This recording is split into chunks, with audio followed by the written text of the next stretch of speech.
Y2K plus 19. Yeah, meanwhile, it's day 12 of the shutdown, and it looks as though the president was in the White House basically alone in Washington, D.C., as congressional leaders all went home and wondered when this is going to end. And so far, the proposals on the board don't give many people encouragement that this is going to end quickly, although a meeting is scheduled for today. We know this. If you go in the Smithsonian, there's 19 Smithsonian museums that are shut down. The National Zoo is closed to the public. Little by little, people are going to realize that the paychecks aren't coming in to a certain degree because the pay period that ended December 22nd, you'll get paid for that. But after that, there's going to be some trouble. But really, has anybody really felt the government shutdown? I mean, I went through the airport a couple of times since the government shutdown, didn't even notice it. Well, the essentials are not shutting down. I have a family member that works for the government, and they said if the shutdown continues through Christmas, then you have to stay and you have to work. So some people are actually being forced to work more. If you are an essential employee, and you hope you are, but here's the thing, you don't get paid. If you're furloughed, you don't get paid unless when they eventually fund the part of the government that shut down, they approve that. Well, nonetheless, today, the president has invited Republicans and Democrats, the top four on each side of the House and the Senate, come to the White House officially for a Department of Homeland Security Board of Security meeting. At this point, the White House does not know if the Democrats are going to show up. So why wouldn't Nancy and Chuck show up? Either they don't want a deal or they don't want to get essentially surprised by the president, who calls in the cameras and does some more on-camera negotiating. It's the last full day of the 115th Congress. Nancy Pelosi will be elected Speaker of the House tomorrow. Whether or not they will show up, yet to be determined. The president was tweeting out he is ready to negotiate. He said border security and the wall thing, the shutdown, is not where Nancy Pelosi wanted to start her tenure as Speaker. Let's make a deal. That's right. And we'll see, because the president, Nancy Pelosi, keeps saying over and over again, there's going to be no wall funding. She's got two bills and two options. One that would extend the government pay till February 8th. The other would fund the government until September 30th. But it's a non-starter because it has no wall money at all. This has become personality, not for the people. We'll see, of those two bills, the one that funds the government through September is everything but the Department of Homeland Security. And the Department of Homeland Security thing would just fund it for about another month to allow the blood pressure to go down in Washington, D.C. But it's a non-starter. And Democrats keep saying, we keep giving the Republicans several different plans. We've given them two plans, but those aren't the plans that Republicans want. So the Democrats are saying, they're not taking our plan, but Republicans are saying because it's not a good deal for the country. Because it doesn't involve the building of the wall, because it's a personal, it's a political pledge the president made, and that's how he got elected, and that's the last thing that Democrats want to do, who are already running for 2020, is give him an advantage. Meanwhile, Sarah Sanders responded back with this statement to the Pelosi plan to reopen the government. The Pelosi plan is a non-starter because it does not fund, as Ainsley said, our Homeland Security. She did not say, as Ainsley said, I said that, or keep Americans' families safe from human trafficking, drugs, and crime. Right. So these are the political dynamics at work in Washington, D.C. right now. Nancy Pelosi, as you said, tomorrow, set to be Speaker. She doesn't want to cave and give the president any of that money he wants. At the same time, the president, who's been holed up at the White House, not going down to Mar-a-Lago, I probably would imagine he's emboldened. It's like, okay, we've had this partial government shutdown for now 12 days. If they're not going to give me wall money, bring it on. So Charlie Hurt had this to say about the president and politics. In a lot of ways, Donald Trump couldn't be happier with what he's going in. He's going into this with a fight on immigration, on border security, which is a strong suit of his. And even if you get into your basic Democratic voters, if you're going to have to choose between a border wall versus sanctuary cities, abolishing ICE, to oversimplify both sides a little bit, people are going to choose border security. And what I think that is important is, you could say that, honestly say that the Democrats are taking a stand against the president because they don't want a wall built, because he pledged on that. They don't want to give him that victory. But you can no longer say the president's playing politics, even if you thought that to begin with, because it was in a midterm election push to get Republicans motivated because of what's happening on our border. Our border is in chaos. The caravans are just ganging up at the border. They're not moving, and the violence continues. Look at what they had to do at the border in San Diego. They had to send tear gas over the barrier to actually quiet down 150 plus people who were storming the border. Unbelievable. This happened New Year's Eve, about 2 o'clock in the morning, where they probably thought there aren't going to be as many agents out there working because so many people are celebrating. But we had so many agents there that were getting pelted with rocks. They were wearing helmets and they were wearing face masks. Right. But the DHS spokesperson said this mob of 150 migrants, they were standing up on this hill on the Mexican side, and they were pushing the women and the minors up to the fence and pushing them up to force them to climb over, and pushing even the children, the minors, up into the wire. And the razor wire was on the American side, and so that's when they intervened. What is interesting about the pepper gas and the tear gas that they used this time, they did not aim it at the women and children at the border. They simply aimed it at the people who were throwing the rocks. Now, here's a good argument for the president and his wall. That particular stretch of the wall apparently is part of the old wall. And apparently a number of the people were trying to burrow under it because it is, it doesn't go down. It's just apparently on the surface. 25 were arrested ultimately, and most of them were trying to burrow under, and that's when the melee happened.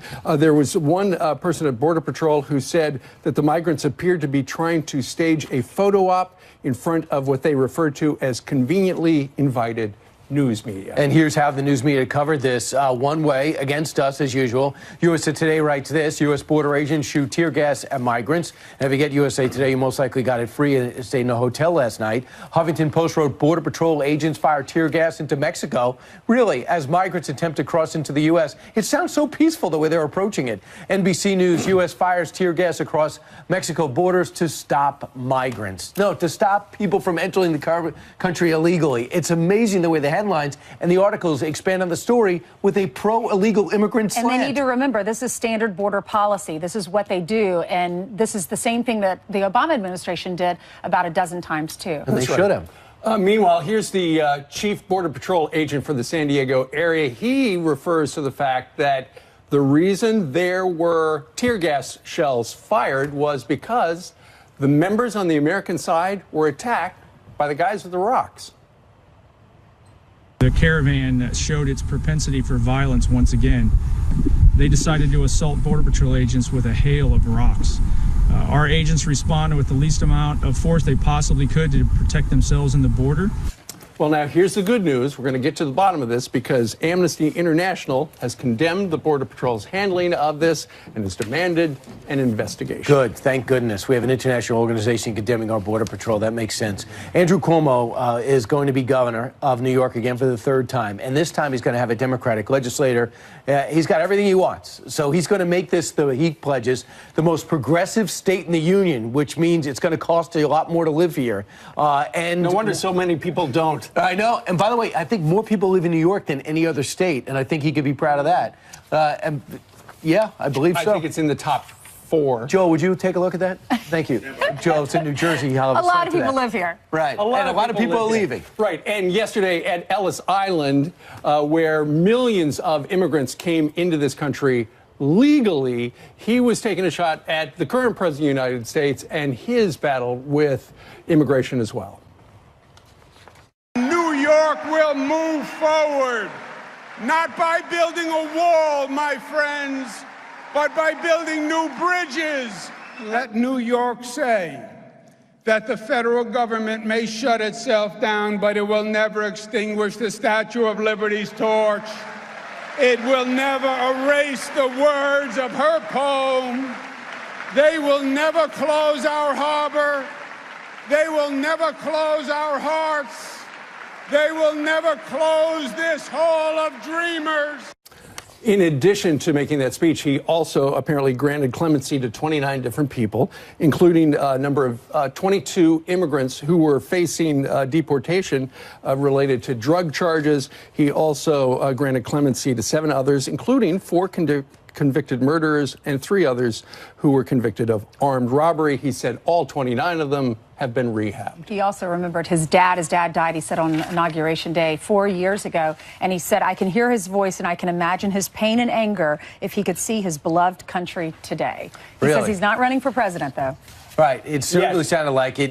He had a 5-minute highlight speech of him, and then he had a lot of soaring rhetoric that looked at the country's issues more than New York's issues. So we'll see where that goes, because we know a lot of people are scared off because Elizabeth Warren says she looks like she's going to get in. So why even try to run? I wonder if she's drinking beer right now. Probably not. I saw her drinking That beer. looks so authentic. In too. Hawaii? Can I have a beer, please, on Instagram? All right, 6:11 now here in New York City, and it's first time this year we say good morning to Jillian Miller. Good I feel like I haven't morning. seen you guys in forever. Feels like it's been so long. Welcome back. Thank you. Great to Thank see you. you. Happy New Year. Happy New Year to you Now let's too. get you caught up on the stories that we're following, starting with this. A suspected cop killer and illegal immigrant will face a judge today. Gustavo Perez Arriaga expected to be charged with murder in California. He's accused of shooting Corporal Ronil Singh during a DUI investigation the morning after Christmas.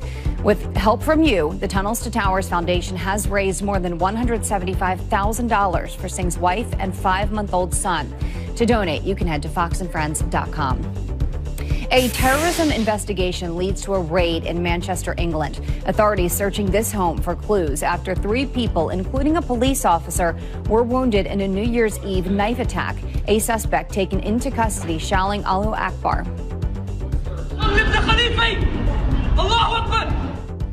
The unidentified suspect is being held on suspicion of attempted murder after being taken down by several heroic officers. 2 of the victims are seriously injured. New acting Secretary of Defense Patrick Shanahan hits the ground running. He arrived at the Pentagon just moments ago. In a memo, he said in part, quote, under the direction of President Trump, the Department of Defense remains focused on safeguarding our nation. I now look forward to working with President Trump to carry out his vision alongside strong leaders. Shanahan took over for James Mattis on New Year's Day. Ohio State sends head coach Urban Meyer out with a Rose Bowl win. The Buckeyes beating Washington 28-23 in the final game for Meyer, who is retiring.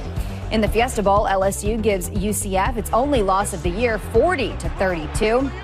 In the Sugar Bowl, Texas beats Georgia 28-21. Before the game, the Longhorns' 1,800-pound mascot, Bevo, charging Georgia's Bulldog. Look at that. After breaking out of his pen, Bevo's handlers literally grabbing him by the horns. Nobody was hurt.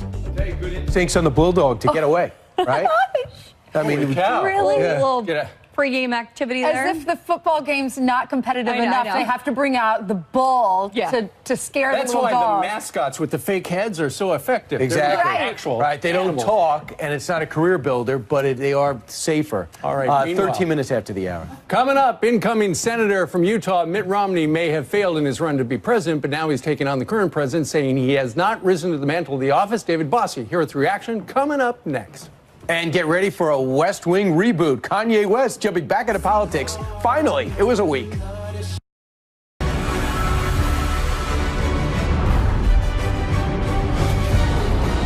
Incoming Senator Mitt Romney hasn't even taken office yet, but last night around 8 o'clock, took shots at the president in a Washington Post op-ed, writes this.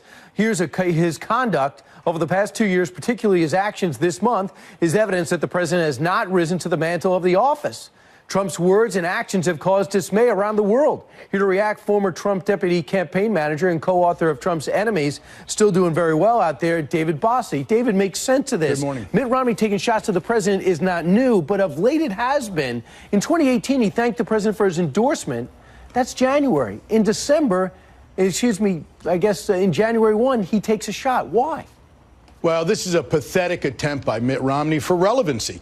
This is a guy who comes to Washington, and instead of trying to help this president, instead of trying to help the Republican Party, he wants to attack this president and really try to undo and be the center of attention. Look, he wants to talk about character. Let's talk about jealousy.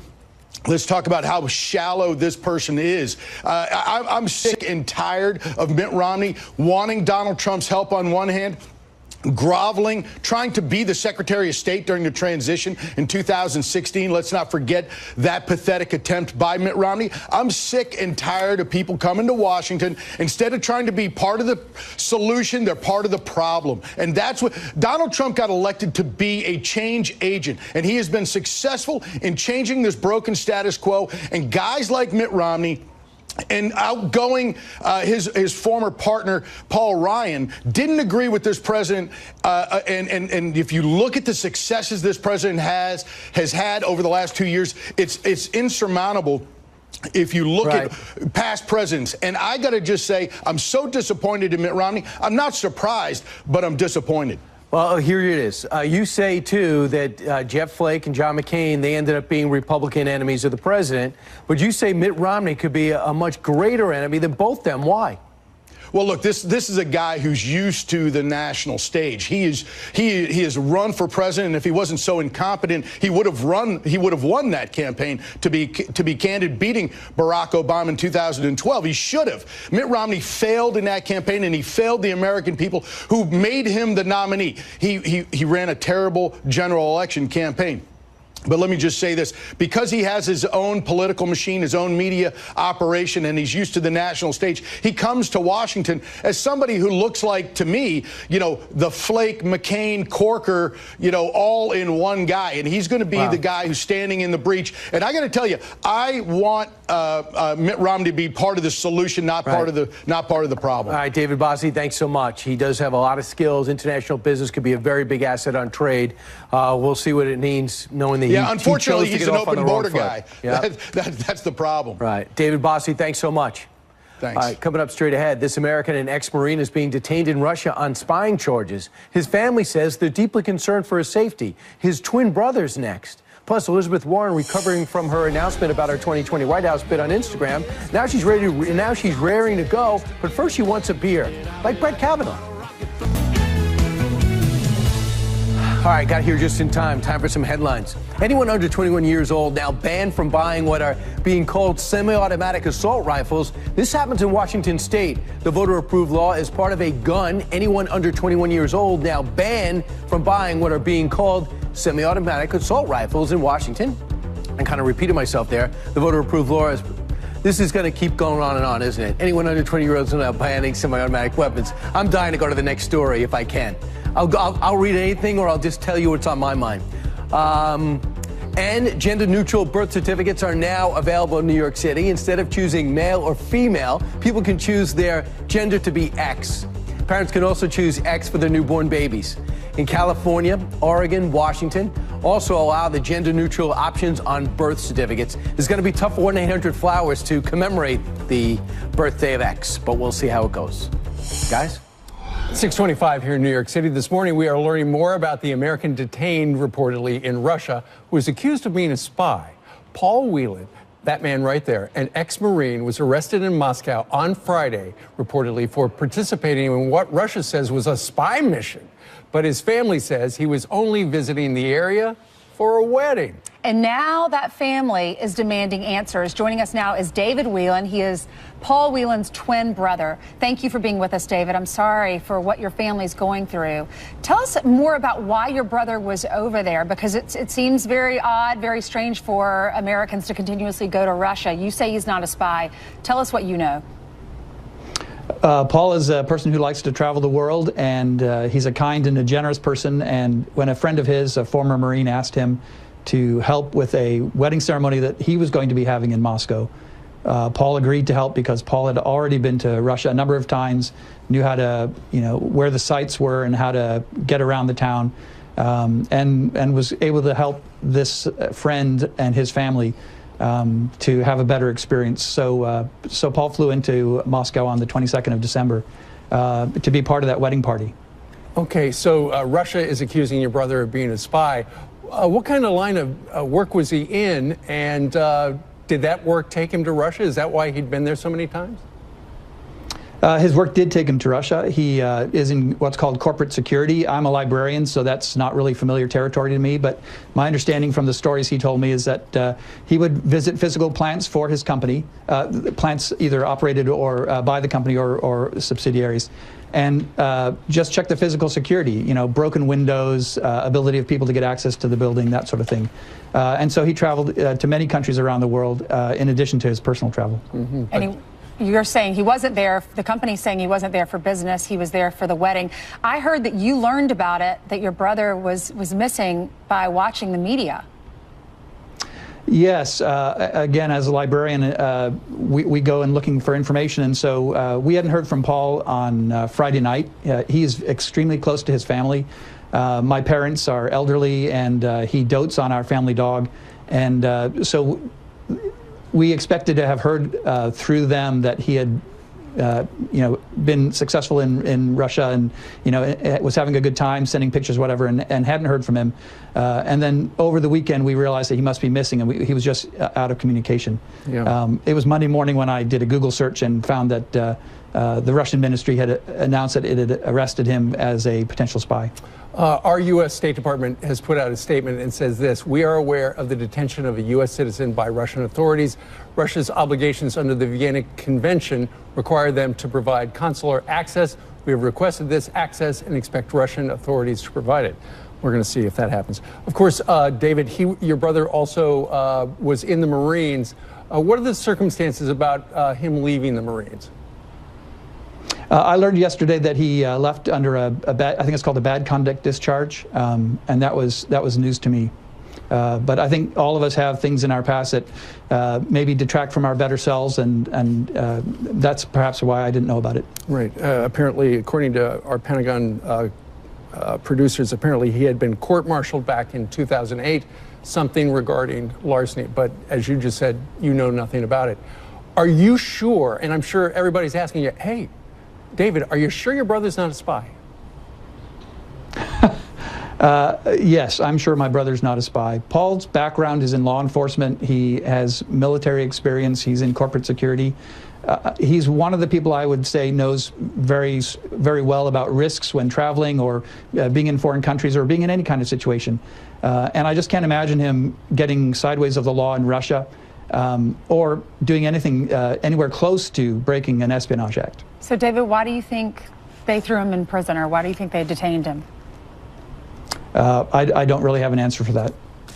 Well, we're praying for him. We wish your family the best. Can't imagine what your parents are going through. Thank you for joining us. Thanks, Ainsley. Thanks, Steve. You're welcome. You bet. Thank you. All right, coming up, talk about high crimes. Thieves using a pickup truck to smash into a pot shop. Whoa! A dramatic break-in caught on camera. Backed right in. Plus, the New Year's ball isn't the only thing dropping in 2019, so are gas prices. And Charles Payne says that will save Americans $1 billion. As you can see. Come on over. Charles Payne. Hey, Charles. next on How Fox are you? and Friends. Happy New Year.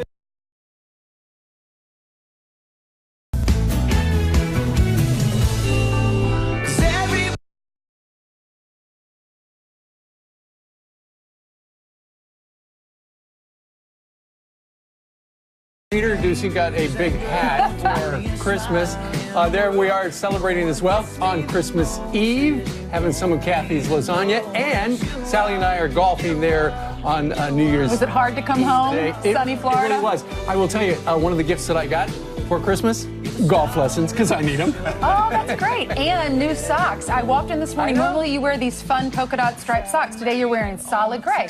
And I said, I love them. Thank you very much. They're monogram. Now, what's this, Ainsley? That was at my friend Laurie's house up in Connecticut. There's Laurie with her son in the green in front of her, and her husband and her mother-in-law who's a huge Fox News fan. And with Hayden in my arms, and we had a casual, fun, lots of our friends and all the kids. It was a great time. So I did FaceTime on the New Year's Eve special at 8:30 with cool. Carly and with Gruff. That's great. Yeah, I didn't know that we'd be Christmas eligible. I have Christmas pictures, but no New Year's Eve pictures. A few sketches. We had a sketch artist there. But I'll be able to get some in the next hour when people start waking up in my neighborhood. All right. I call them to say send in the pictures. So, Charles, how'd you spend New Year's Eve? At a restaurant, just with the family. My son was in. He left yesterday. Went back to London, where he has, going to school, college there, and it was low key but wonderful. Just wonderful to have the family. And we spent the last couple of days doing a film retrospective in my house. I was sharing the movies that moved me as a child with my kids: Claudine, Cooley High, Cornbread Earl and Me, and then yesterday we watched Mahogany. So, Look at that. because I wanted them to understand, what kind of motivated me and what touched me as a kid. And your son's going to school in London? It's his third year there. Wow, that's Yeah, impressive. absolutely. We wanted to do that at my house. It would be tune into TV 55 WLNY. It was the Odd Couple Marathon. That was my youth.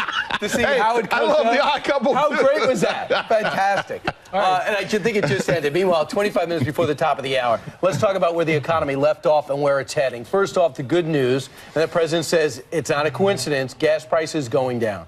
Oh, no, it's not. This is the fracking miracle in America. It's just we are the #1 oil producer in the world right now, and we're only going to get better. It means lower prices. And there's an equation out there that says for every penny that gasoline prices come down, it adds $1 billion in purchasing power to U.S. households. So, if it keeps coming down like the way it's coming down, it offsets some other things that could occur. Charles, I read over the holiday, and I can't remember the festivity or the exact venue of it, because, as you can see, we were partying heavily. But I saw a story that apparently there's such a supply of things like natural gas. In some cases, they have to give it away. Give it away, burn it off. Sometimes they turn it back and use it in a fracking process. This is why we really must bring our liquid natural gas up to snuff. The world is spending so much money. It costs $14, $15 per unit in Asia, 10, 12 in Europe. There's so much opportunity out there for us to take this natural resource and be a global supplier. All right, well, if you look at some of the newspapers this morning, there's these pictures of the Brazilian president he's becoming the new president with his wife, and got my attention this morning. The president was congratulating him, saying the USA is with you. What's your response to this? I got to tell you, why is that important? It is. I'll tell you why it's important for a couple of reasons. While President Trump is taking hits and op-eds in the Washington Post by people who couldn't achieve what he achieved, Mitt Romney. Around the world, we are seeing a movement, a global movement, a pushback against the elites that we've never seen before, I don't think, in the history of in the world. And the most latest example of that is Brazil. This is a shocking victory. We're talking about a guy who had no money. He was almost fatally stabbed on the campaign trail. His party almost was non-existent. They never won. This is the first time his party ever won an election down there. And what did he run on? Anti-crime, anti-corruption. But he also talked about pushing out socialism. He talked about fake news. He loves Donald Trump. He idolizes Donald Trump. And I think, you couple this with what we're seeing in Europe, what we saw in Italy, the Brexit, what we're seeing in other places. There's an uprising against global elites who have talked down to us for so long and never delivered. He was in Congress. No one ever linked him to any corruption, number one. Number two is he's against socialism, as you mentioned, but he also is cracking down on the border. He sees what's happening in Central and South America, and he says we cannot have millions of people streaming into our country when we are on our backs with social programs. He also is pushing back against China and their investment, which turns out to be extortion, because once they invest and build your infrastructure, they want to affect your policy. And in Brazil, they're pushing back on that. They should push back. It's the new colonialization. The president of Malaysia went to China, 95-year-old guy went to China and said, no, thank you, to $25 billion. He says, you guys are colonizing the world. I don't want your money. But other countries have taken the money, and as consequently, they are taking over parts of Africa, parts of Asia, parts of South America. They are taking them over. It's like it's predatory lending. If your country has a net GDP of $600 million and I lend you $2 billion, I know you can never pay that back. That's right. Eventually, I will own your country. Holy cow. And that's what's happening in Pakistan. That's what's happening there. By the way, weak economies around the world pressuring our markets early this morning. That means the number is going to be down. We'll be watching your show definitely have to watch it today. But the great news, over the last 4 or 5 trading sessions, we've been able to climb off the canvas. We need to see this market be tested like this and show some resolve. It's going to be a great year, right, Charles? I'm so pumped. I'm so Yes. pumped. I really am. Thank you, Charles. Thank you. Hey, Charles, Jillian's behind you, and unless you have anything else to say, I'd like to toss to her. Is that okay? Please toss it to her. Even though I do have something else to say. It can't be more important than what Jillian's All saying. right, go take it. Thank you for that permission, Charles. Appreciate it. We're following this scary story out of Florida, so let's tell you about this. A toddler was rushed to the hospital after falling into a rhino exhibit at the zoo. Officials say the 2-year-old fell through barrier poles at the Brevard Zoo in Melbourne, Florida. A rhino tapped the toddler with its snout before her mother pulled her out. This photo is showing a shoe left behind in the enclosure. A child's father says she's doing well. Thieves take their high crimes to the next level. Watch as they crash a pickup truck in reverse through the wall of a Detroit pot dispensary. The crooks then raiding the store, causing about $20,000 worth of damage. They also stole a few $1,000s worth of marijuana edibles and a computer in just 3 minutes.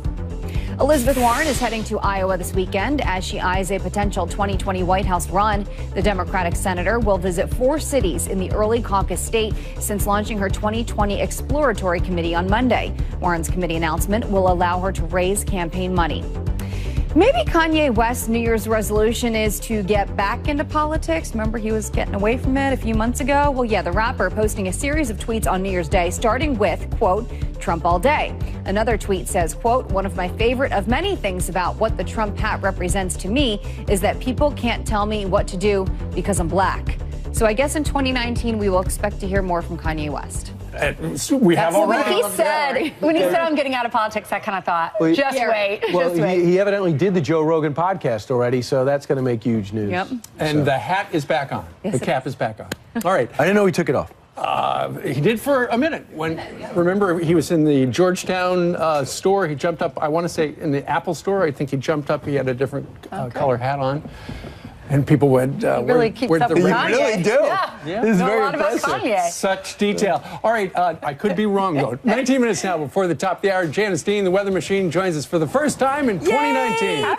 Happy New Year, my friends. Yes, and look who is here to join me. You're from Florida. What are your names? Sharon. And Troy. And Happy New Year so far. Happy New Year to you, too. It's Nice been to wonderful. see you. And from Louisiana, what are your names? Melanie. And Barbara Shop. all right, and you, sir? Gerard. And where are you from? Long Island. I love Long Island.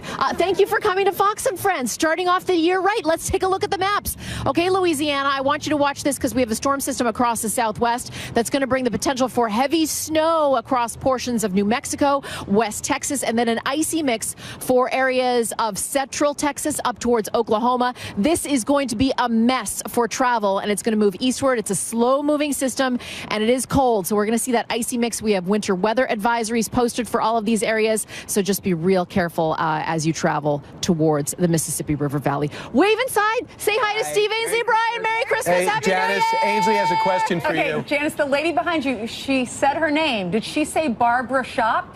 Barbara? Are you Barbara? Sharon. Sharon. No, Yes. the lady behind her. Right here, Barbara. Hi, Barbara. What's your Hi. last name? Barbara Shop. Oh, how Like do you Barbara know each Shop. other?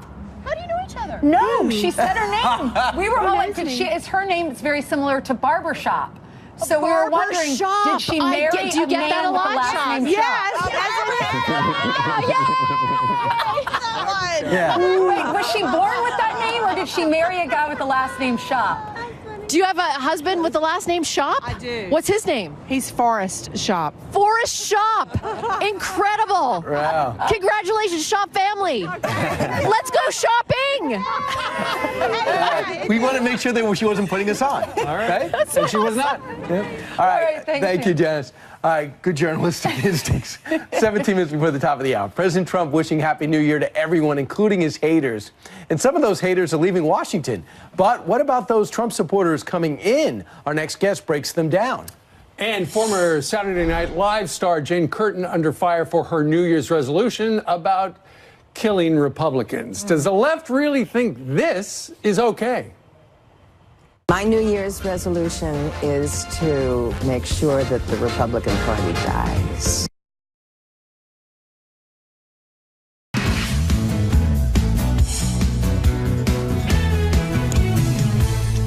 Well, the president kicked off the new year with a message for his critics. He tweeted, "Happy New Year to everyone," in all caps, including the haters and the fake news media. 2019 will be a fantastic year for those not suffering from Trump derangement syndrome, TDS. Just calm down and enjoy the ride. Great things are happening for our country. With the new Congress taking session, what can we expect in the year ahead? Here to break it all down, John McLaughlin, former Trump campaign pollster and president and partner of McLaughlin and Associates. Good morning to you. Good morning. Great to be with you. We got a new Congress coming in. Right. You know, the president had a couple of senators who were Right. not helpful to him. He had Senator Jeff Flake and he had Senator Bob Corker. They're Right. both gone, and we've got a couple of new people, Rick Scott, and also we've got Josh Hawley from the great state of Missouri coming in. Right. And those are really good changes for the president, because the one thing about the Republican Party now, it's the party of Donald Trump. Millions of voters agree with the president. I mean, he crushed it when he ran when we were doing his primary campaign. He crushed it. He was winning primary after primary because people responded to his message about trade and about immigration, et cetera. And now you've got a list of, in just 2 years, over 200 accomplishments. And so when you think about the changes where Jeff Flake was trying to hold us up right to the end of the shutdown, he was trying to protect Robert Mueller, who after 2 years, we have a national poll in December, after 2 years, only 32% think there's anything to that investigation. And when you look at Josh Hawley replaced Claire McCaskill. She never gave us a vote on taxes, didn't support us on judges, didn't support us on the Supreme Court. So the Kavanaugh effect really helped. And we had done super PAC work in both Florida to help Rick Scott and in Missouri to help Josh Hawley. And they will make a big difference for the president. Well, this morning, I think it's this morning or this afternoon, the president's going to be meeting with Republicans and Democrats, although we don't know whether or not any Democrats are going to show up, to talk about border security. And ultimately, the wall funding is going to come up. Is this a winner for the president? Because he's made it very clear. Look, I ran on building the wall. I can't walk away without some wall dough. It's not just about the wall. It's about a legal immigration system versus open borders. The Democrats are really running to the radical left where they want open borders. Think about it. We took a survey in September and we found that 65% to like 25%, they prefer the legal system to open borders. What they're doing with this shutdown is they're aiding and abetting people who are coming here for jobs. That's what they say they're coming here for. And what they're doing is jumping the line on people who are here legally. So every year we take in over 1 million people legally. They wait, they spend money on it, their families hope for them getting in, and now these people are just coming up to the border and getting in. It's wrong, and the president knows it. All right, let's see what happens in that meeting. John, Happy New Year. Happy New Year. Great to see you back. All right, thank you. Good to be back. Meanwhile, former Saturday Night Live star Jane Curtin under fire after she said this. My New Year's resolution is to make sure that the Republican Party dies. Comedian Michael Loftus has some observations about those comments. He's going to join us live next. Plus, Dan Bongino. We got Texas Congressman-elect Dan Crenshaw and Newt Gingrich. It's a busy Wednesday.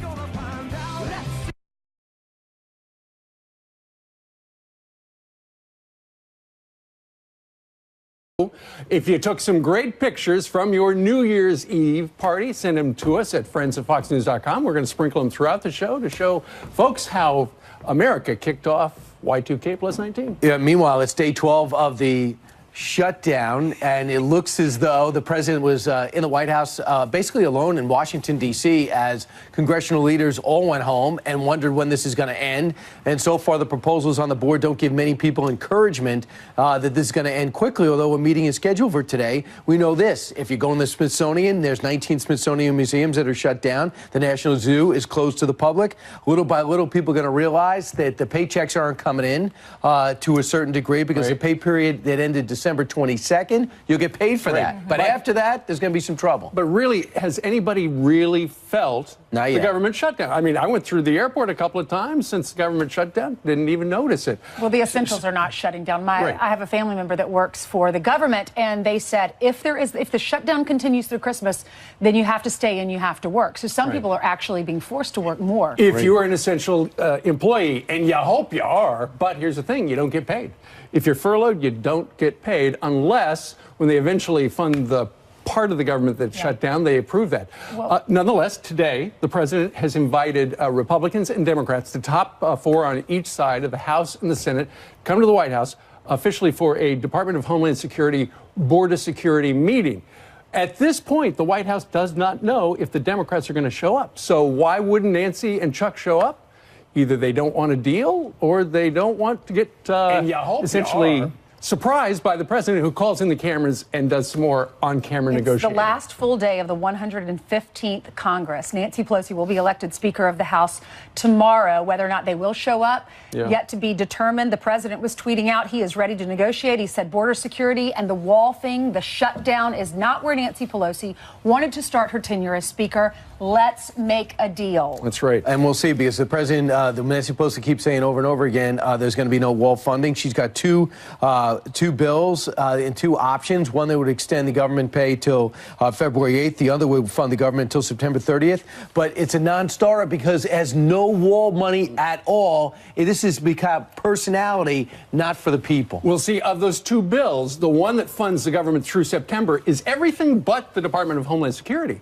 And the Department of Homeland Security thing would just fund it for about another month to allow the blood pressure to go down in Washington, Well, Democrats D.C., keep but it's saying, a non-starter. And Democrats keep saying we keep giving the Republicans several different plans. We've given them 2 plans, but those aren't the plans that Republicans want. So the Democrats are saying they're not taking our plan, but Republicans are saying because it's not a good deal for the country. Because it doesn't involve the building of the wall, because it's a it's a political pledge the president made, and that's how he got elected, and that's the last thing that Democrats want to do, who are already running for 2020, is give him an advantage. Meanwhile, Sarah Sanders responded back with this statement to the Pelosi plan to reopen the government. The Pelosi plan is a non-starter because it does not fund, as Ainsley said, our homeland security. She did not say, as Ainsley said, I said that, or keep Americans' families safe from human trafficking, drugs, and crime. Right. So these are the political dynamics at work in Washington, D.C. right now. Nancy Pelosi, as you said, tomorrow set to be Speaker.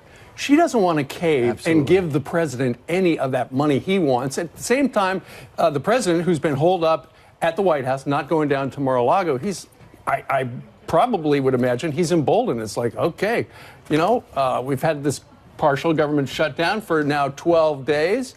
If they're not going to give me wall money, bring it on. So Charlie Hurt had this to say about the president and politics. In a lot of ways, Donald Trump couldn't be happier with what he's going in. He's going into this with a fight on immigration, on border security, which is a strong suit of his.